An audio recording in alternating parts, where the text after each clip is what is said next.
Hello and good evening. मैं विनय अपने ही YouTube channel FW विनय sir पर आपका स्वागत करता हूं। आज हम भारत और भूटान के बीच संबंधों पर चर्चा करेंगे। इसी श्रृंखला में हम कुछ देशों के बारे में चर्चा कर चुके हैं। अगर वो वीडियो आपने नहीं देखी है तो आप डिस्क्रिप्शन बॉक्स से लिंक कॉपी कर सकते हो। आज हम एशिया महाद्वीप के एक छोटे से देश की चर्चा कर रहे हैं जिसका नाम सुना होगा भूटान। भूटान, ध्यान रखना, भारत का पड़ोसी है और ये भूटान अप्रोक्स 699 किलोमीटर सीमा भारत के साथ शेयर करता है। मोस्टली भूटान का फेवर जो है वो भारत के पक्ष में रहता है, इसलिए इसके बारे में कुछ जनरली हमें चीजें पता होनी चाहिए। जैसे भूटान की राजधानी क्या है। अगर भूटान की राजधानी पूछी जाए आपसे तो ध्यान रखेंगे भूटान की राजधानी थिम्पू चल रही है। बात कर रहे हैं इसी देश की करेंसी क्या है। हालांकि भारत का पड़ोसी होने के साथ साथ ध्यान रखना ये रुपया करेंसी नहीं रख रहा है। मोस्टली भारत के पड़ोसी देशों की जो करेंसी है वो रुपया है। जैसे पाकिस्तान की बात की जाए, नेपाल की बात की जाए या श्रीलंका की बात की जाए तो इन देशों की करेंसी रुपया है। लेकिन बात कर रहे हैं भूटान की तो भूटान की करेंसी रुपया नहीं है, भूटान की करेंसी है नगुल तरम। याद रखेंगे, आप हिंदी में इसे नगुल ट्रम भी कह सकते हो। ये हिंदी और इंग्लिश प्रोनाउंसिएशन में फर्क आता है, बस नगुल तरम आप कह सकते हो या नगुल ट्रम कह सकते हो। पड़ोसी था इसलिए इस देश की संसद का नाम भी आपको पता होना चाहिए। भूटान की संसद का नाम क्या है, याद रखेंगे तसोंगडू। भूटान की संसद का नाम तसोंगडू है। मैं इसी सीरीज में भारत के कुछ पड़ोसी देशों की संसद और बता चुका हूं जिनके बारे में आपने मुझे कमेंट करना है कि पाकिस्तान की संसद का नाम क्या है, फटाफट कमेंट करिए। और चाइना की संसद क्या है, म्यांमार की संसद क्या है, बांग्लादेश की संसद क्या है, उन सभी के नाम क्या क्या हैं वो मुझे फटाफट कमेंट में बताइए। आज बात कर रहे हैं तसोंगडू संसद के बारे में जो भूटान की संसद है। भूटान, ध्यान रखेंगे, अगर बात की जाए तो 2015 में अपना संविधान लागू किए हुए है और 2015 में इन्होंने अपना संविधान लागू किया। तो आप एक चीज ध्यान रखना, उन्होंने कहा कि इनकी संसद जो है वो केवल 2 पार्टियां ही एक्सेप्ट करेंगी। 2 पार्टियां यहां पर हो सकती हैं, एक जो आपका सरकार बनाए हुए होगी और एक जो विपक्ष में बैठेगी। जबकि ध्यान रखेंगे भूटान के अंदर राजतंत्र होता है। याद रखना, राजतंत्र है भूटान में। याद रखेंगे लोकतंत्र बात की जाए तो भूटान में लोकतंत्र है या नहीं इस पे भी मैं अभी चर्चा कर रहा हूं। और याद रखना, क्या ब्रिटेन की तरह ही यहां पर ओनली राजतंत्र है या साथ में लोकतंत्र भी है, और क्या भूटान जो है वो गणतंत्र देश है, ये चीजें आपको थोड़ी सी ध्यान रखनी है। भूटान, याद रखना, राजतंत्र है, सही है, भूटान राजतंत्र है, डन। लेकिन एक चीज ध्यान रखना, क्या भूटान में लोकतंत्र है? यस, भूटान है। बात कर रहे हैं तो संविधान लागू होने के बाद भूटान अपना पीएम बनाता है। मतलब राजा तो भूटान में होता है, साथ में भूटान में पीएम भी होता है, प्रधानमंत्री भी बनाया जाता है। इसलिए ध्यान रखेंगे वहां पर लोकतंत्र है, उसे जनता इलेक्शन के द्वारा चुनती है। अब बात करें गणतंत्र क्या है भूटान, तो मैंने गणतंत्र की डेफिनेशन पहले भी बताई है और आज फिर बता रहा हूं। गणतंत्र वो देश होता है जिस देश का राष्ट्राध्यक्ष अप्रत्यक्ष रूप से, इनडायरेक्ट तरीके से चुना जाता है। मतलब ये अप्रत्यक्ष रूप से, इनडायरेक्ट रूप से अगर चुना जाएगा तो वो देश गणतंत्र। जैसे भारत, राष्ट्राध्यक्ष भारत का राष्ट्रपति होता है और राष्ट्रपति भारत में इनडायरेक्ट चुना गया, इसलिए भारत तो गणतंत्र है। भूटान की बात की जाए तो भूटान गणतंत्र देश नहीं है क्योंकि वहां पर राष्ट्राध्यक्ष राजा होता है। हालांकि वो अपने इच्छा से पद छोड़ सकता है, लेकिन यहां पर राजतंत्र की बात की जा रही है तो भूटान कैसा देश हो गया, राजतंत्र वाला देश है। साथ में वहां पर क्या है, लोकतंत्र भी है। अब बात करते हैं, क्या भूटान भारत के साथ किसी स्टेट के साथ इंटरनेशनल बाउंड्री शेयर करता है? मतलब वो इंडियन स्टेट जो भूटान के साथ इंटरनेशनल बाउंड्री शेयर करती हैं, कौन कौन सी इंडियन स्टेट है? एक तो सीधा याद हो जाता है तो बेस्ट है, नहीं तो हम ट्रिक से याद करेंगे। और ट्रिक की बात की जाए तो आपने एक डाइस देखी होगी, लूडो खेलते हो तो एक आपने डाइस देखी होगी जिसपे 1 to 6 तक डिजिट डिनोट किए जाते हैं, उसी डाइस को अपने लोकल में क्या बोला जाता है, पासा बोलते हैं। तो याद रखना, मैं उसी पासा वर्ड से वो स्टेट आपको याद करवाना चाह रहा हूं जो भूटान के साथ इंटरनेशनल बाउंड्री शेयर करती हैं। आप पासा वर्ड से आसानी से याद कर सकते हो। पी स्टैंड फॉर ध्यान रखेंगे पश्चिम बंगाल, मैं फिर यहां पर वेस्ट बंगाल से ही डिनोट कर रहा हूं, डब्ल्यू भी लिख रहा हूं, हालांकि पी से याद करना है क्योंकि अकॉर्डिंग टू ट्रिक पी से पश्चिम बंगाल आएगा। राजधानी क्या है, ध्यान रखना, पश्चिम बंगाल की राजधानी कलकत्ता है। ये चीजें साथ में याद जरूर होनी चाहिए। ए स्टैंड फॉर बात कर रहे हैं तो ध्यान रखना असम आता है। और मैं आपको एक चीज और साथ में बता के चलूं, भूटान के साथ सबसे लंबी इंटरनेशनल बाउंड्री किस इंडियन राज्य की शेयर होती है, तो वो अपना कौन सा राज्य है, असम। और असम, अरे असम से एक बहुत ही फेमस शहर सुना होगा आपने, ब्रह्मपुत्र नदी के किनारे, नाम सुना है, डिब्रूगढ़, नहीं सुना? डिब्रूगढ़ वही जगह है जहां से प्रेजेंट टाइम पर भारत की सबसे लंबी दूरी तय करने वाली ट्रेन चलती है। डिब्रूगढ़ से चल के कन्याकुमारी तक अप्रोक्स 4233 किलोमीटर डिस्टेंस कवर करती है। नाम है विवेक एक्सप्रेस। तो ध्यान रखना, दिस असम में है वो डिब्रूगढ़ जगह। बात कर रहे हैं S stand for Sikkim. Sikkim ध्यान रखेंगे, और सिक्किम की राजधानी क्या है, गंगटोक। भूटान के साथ सीमा शेयर करने वाला एक इंडियन स्टेट है, ये एक इंडियन राज्य है। बात कर रहे हैं A stand for Arunachal Pradesh. AP word लिख रहा हूं, एपी का मतलब आंध्र प्रदेश नहीं लगा लेना, एपी का मतलब है अरुणाचल प्रदेश। याद रखना, अरुणाचल प्रदेश की राजधानी क्या है, अरुणाचल प्रदेश की राजधानी, फटाफट कमेंट करिए क्योंकि मैं इसे कचरा मानता हूं। ये जनरली ज्ञान जो है ना, ये आपको होना चाहिए। कब तक अंदर से आवाज लेके आते रहोगे, हमें राजधानियां तक याद नहीं है।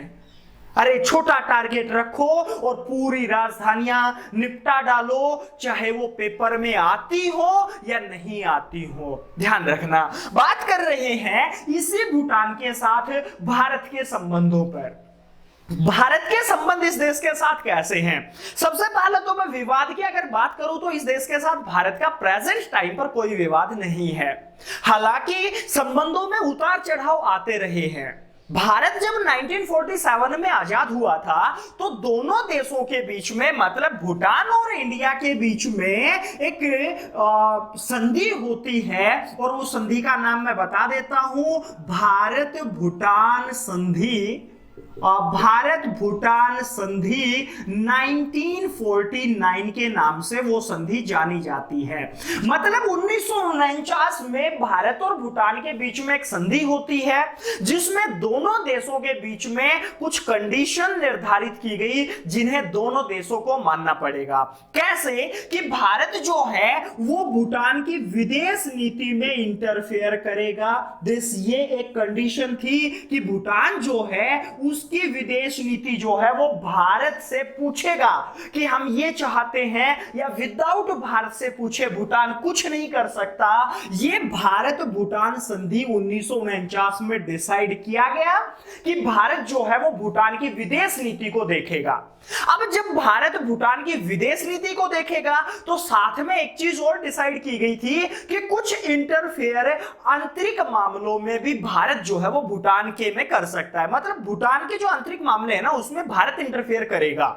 ये सारी चीजें भारत पर एक आश्रित देश हम मानते थे और भूटान को, और वो उस संधि की व्याख्या आप कह सकते हो। मोस्टली यहां पर मुद्दा जो उठता है वो उठता है विदेश नीति का जो डिसाइड की गई थी भारत एंड भूटान के बीच में 1949 में। लेकिन होता क्या है, 1949 में जब विदेश नीति भारत इंटरफेयर करने लग गया तो वहां के लोगों के बीच में एक नई सोच पैदा हुई जिसमें क्या आता है कि भारत जो है वो कुछ ज्यादा ही दखलंदाजी कर रहा है हमारे आंतरिक मामलों में। तो भूटान जो था वो बहुत दिन से चाहता था कि इस विदेश नीति पर थोड़ा सा रिव्यू किया जाए कि हम इन दोनों देशों के बीच में, भारत और भूटान के बीच में जो पहले से संबंध हैं उनके अंदर कुछ छूट दी जाए जाए या विदेश नीति पर कुछ रिलैक्सेशन हमें दिया जाए, तो होता क्या है 2007 में इसी नीति को रिव्यू किया जाता है।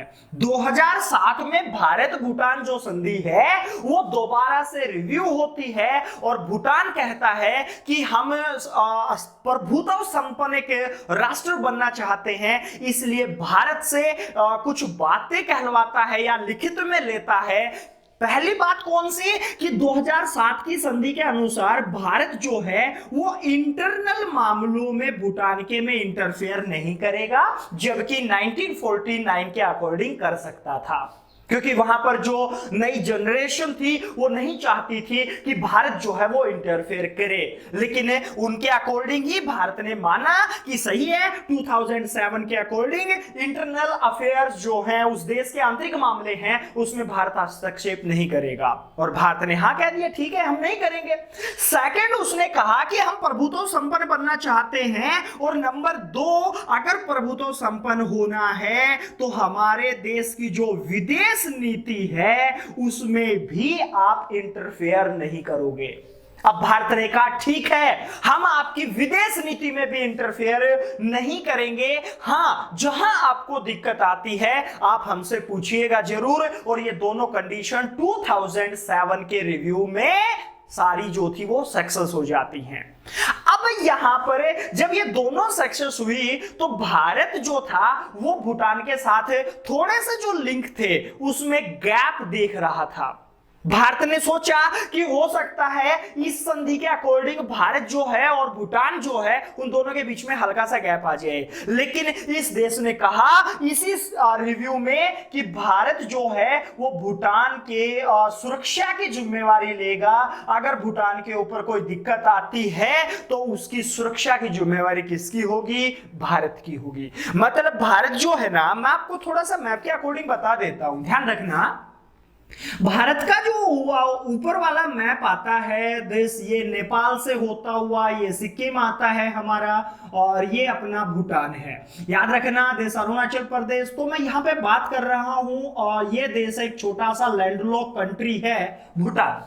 और इस भूटान की अगर बात की जाए तो नेपाल से साइड में भूटान सिक्किम के साथ में लगता हुआ है। तो जब ये यहाँ पे भूटान के साथ सुरक्षा की जिम्मेवारी भारत पर आई, तो मैं आपको एक चीज बता दूं, भारत की जो एसएसबी आपने सुना होगा, सशस्त्र सीमा बल, एक अर्धसैनिक बल है और वो इस सीमा की सुरक्षा करता है भूटान की। तो आप ध्यान रखेंगे यहाँ पे होना चाहिए यहाँ पे एसएसबी को, क्योंकि भारत की सुरक्षा करनी है उसे।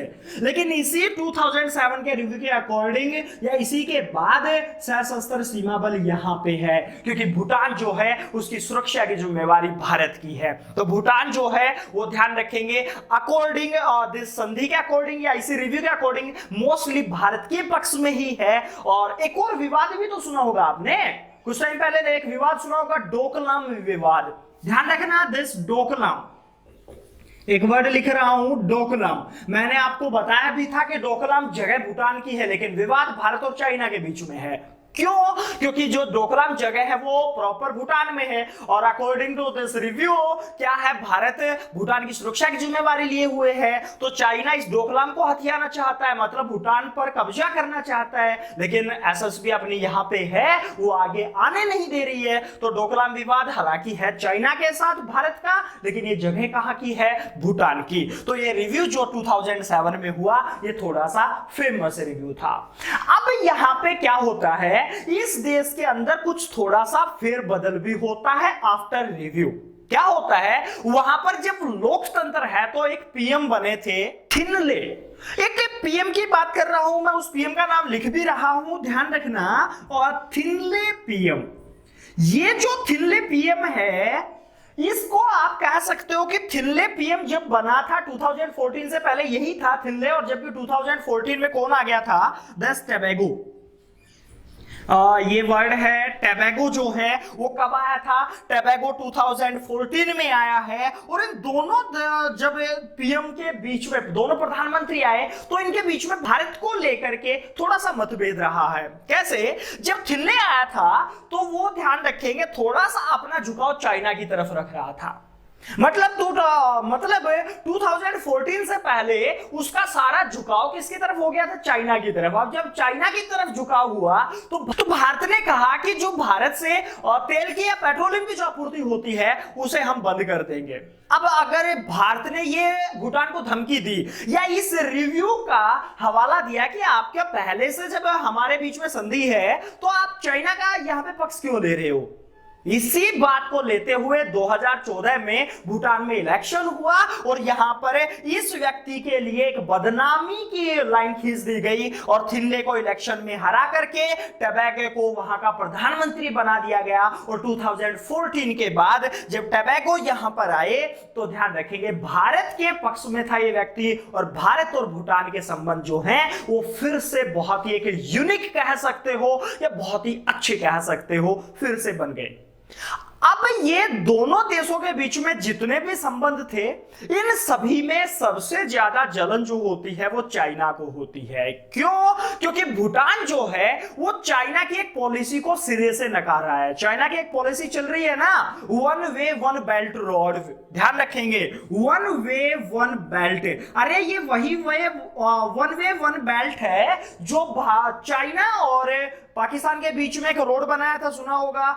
बात करें तो नेपाल के बीच में भी एक यही रोड है। भारत के मोस्टली जो पड़ोसी है ना उन सभी के साथ China one way one belt road की एक डील साइन कर चुका है। लेकिन ध्यान रखेंगे भूटान जो है उसने सिरे से नकार दिया कि हमें जो कुछ चाहिए वो भारत से चाहिए, भारत हमारे लिए खड़ा है और हम वन वे वन बेल्ट को सिरे से नकार रहे हैं, हम अपनी जगह का इस्तेमाल आपको नहीं करने देंगे।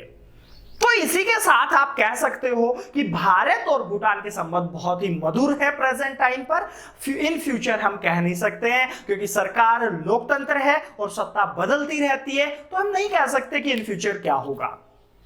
आज के इस लेक्चर में हम इतना ही पढ़ेंगे। आशा करता हूं कि आपको लेक्चर समझ आया होगा। लेक्चर कैसा लगा आप मुझे कमेंट में बताइए और हां, शेयर करना ना भूलिए अगर यह आपके लिए उपयोगी था। मिलते हैं इसी सीरीज के एक नए देश के साथ। Thank you.